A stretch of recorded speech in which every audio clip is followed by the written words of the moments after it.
Civilian oversight. Sometimes when we talk about bringing wrongdoings to the fore, we are speaking in the context of somebody's got to put their neck out to do it. The PCA, do you handle police against police complaints? Yes, of course. Police can complain against other police officers, and it has happened. We do have complaints, yes, and that's good because the good police officers who see something going wrong stands up and comes to the police PCA and says, listen, something was going wrong, please see about it. So, and we encourage officers, if you see some wrongdoing, to come forward to the PCA and we will deal with it. Jamaica, you mentioned, thank you for that. Jamaica, you mentioned, is the shining example of how the PCA operates. Have they been able to reconcile that with the crime rate? In other words, does a good PCA make for reducing crime? Well, in Jamaica, that's a different. Their crime, it's a lot of gun violence, like in Trinidad. But does a good PCA help in reducing crime from a Jamaican model? Let me be more specific on that, Director Sure. West, because we've had many examples in Jamaica of police officers being involved, being complicit with gangs. Not just rumored, but some of them proven. And I would think with a very strong PCA, police cognizant of the prosecutorial ability of this organization, the way they are touted as a strong enforcement agency, that would be a great discouraging fact. But still, they have it. Yes, they do, but you have to do your job. INDICOM has to do his job. The PCA has to do his job. Mm-hmm. And, we're hoping that, as I said, at the end of the day, and this may sound strange to some, but at the end of the day, the hope is to put myself out of a job. In terms of, that there are no complaints against police officers. Will never happen, but you will I be know, employed. but that's the goal. I understand. You understand? So, and once, as I said, you know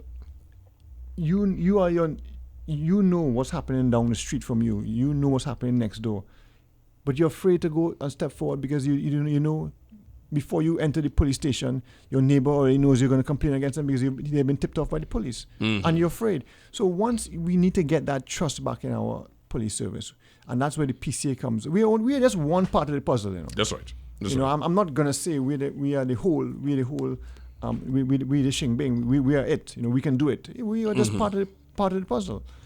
But if you have a good part working, hopefully other parts in society.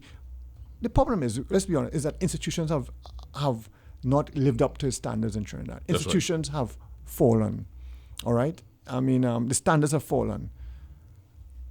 If we can get institutions to come back up again, and if the PCA, I'm not saying maybe leading it, but if the PCA can do something to help, and other institutions follow through, like the Integrity Commission, for example, the FIU, for example, if these institutions could come up all together, we'd have a better society. But institutions have fallen right through Trinidad, and that is why we have reaching crime, schools, corruption. That is the reason I'm always happy when you acquiesce to be with us, because at the end of the day, it is cognizance of that breakdown that necessitates that we come to people all the time and tell them, listen, we're here for you. Here is how you do it. Here is how we go about it. Whistleblowing is something that folks are concerned about, because if I come to the PCA and I'm going to blow the whistle, but I have to go and testify. I've got to help the agency to go through with it. What happens to me after? Because my complaint may be against one police or a group of police officers, but that does not stop the others from coming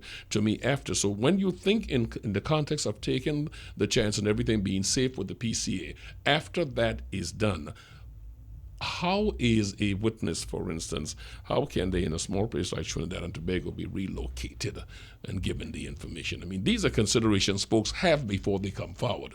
And there have been proposals to amend the Jury Act, which I don't know why, where you can testify behind a screen. Yes. It happens in the UK. We are not reinventing the wheel. It's been done abroad. Why can't we do it here in Trinidad? There's no reason why the Jury Act is not amended. The Justice Protection Act is not amended. You know, I have met, you know, with other countries who are willing to assist in the proper witness protection program, but somehow it just doesn't happen. It doesn't follow through. You know, but we have to keep on working. We can't give up. You know, and we have to keep on trying and hoping one day it will come forward. Crime is something that we all want to see reduced. That's one of the reasons that we are having this conference that you're having. And yes, it does stretch into overall crime, because if we have a police service that's adhering to the rules, then we would not have the amount of complaints we have, for instance, of police security personnel being involved, being complicit in the import and or sale of drugs in the country and the movement of guns and so on. Yeah. You find a lot of that, a lot of complaints coming to you in that area of police involved in the activity of drugs. I know you said, which is true, a lot of things are said and not proven. And I'm trying to understand, because the gram goes very fast. Trinigram travels really fast, and everybody's got an opinion and a knowledge of somebody and somebody and somebody. But do you find a lot of these things panning out if they are reported to you, is what I am inquiring. Well, as I said, our remit is to investigate and to recommendations. So yes, we have found investigations of police corruption, you know, and we've made recommendations. And I know there are things that you cannot tell me, but would you say widespread is too broad a term to use, or inaccurate? Because John Public says it is widespread.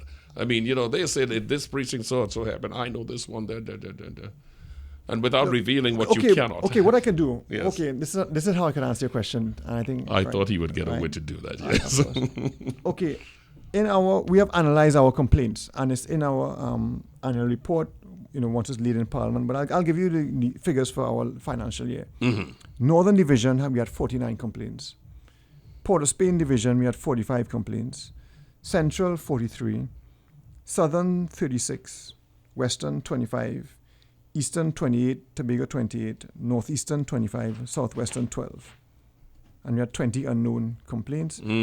So which gave us a total of 321 complaints for our financial year, from August 30th to September 1st. So I can answer that question like that with the figures. I got that. And you can infer where has the most and where has the least. Director David West is with us. He's not a politician, but you could have been mistaken there just for a moment. The area of you criticized recently the financial institution for the report that came forward that showed a lot less activity happening in the last year than the year before. Yeah. Give our listeners the 411 as you see it, please. Bring them into fold as to what we're talking about. Well, I don't have the figures before me, but the previous year, I think the FIU had about 600 million in the value of suspicious transactions. That is the Financial Intelligence Unit for our listeners. And this year they only had 300 and something million. And they had the same amount of reports. And the director herself realized that there's a mismatch, or there's something wrong, that you can't have a reduction in the value of suspicious transactions of 300, where there should have been an increase of 300 and something million, not a reduction. So there's something there that needs to be worked on. Maybe something went amiss. I'm not sure, but the FIU as an institution has to get its figures correct. But you see, I brought this in as most of the things I throw at you, I bring it forward to show exactly the credibility of what you're saying. We have a case of integrity of organizations. We have lost faith in them, and that's why a PCA is something that we must all hope succeeds. Yes. And I am optimistic that coming out of this conference, even more will be given you in addition to the additional resources. How can the public on a 1, 2, 3 scale work better with your organization? We have overall in our discussion implied and inferred 1 or 2 things, but specifically give me 3 areas where the public can work better with your organization, and also the 3 most misunderstood things about the PCA. Well, they can work better by coming in and giving complaints. You know, they can also, don't make complaints that don't have merit. The public, the public in general has been very good because we have a Facebook page, as you know, and when they had the incident in San Fernando where the police officer was pushed the handicapped person down High Street, we were able to get that footage almost instantaneously and start working on it. So we were very happy with that. And the public do, in general, work with us. The public, a lot of reports that we initiate come from the public. And the media, I must also thank the media for assisting us very much. Because a lot of the stories that come out in the media, we don't hear it from the police. They're not going to tell us about it. So we pick it up from the media. And then we initiate that. Okay? And the other part of the question was the three ways that...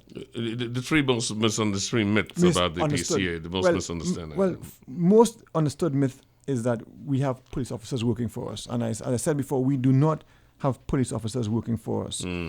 Second, we are not a political institution. We are free from political interference. Politicians cannot guide the authority what to do. We guide our own policy. Okay, we have a term we are appointed by the president. We have a term of 5 or 3 years, and that is how long we are there for.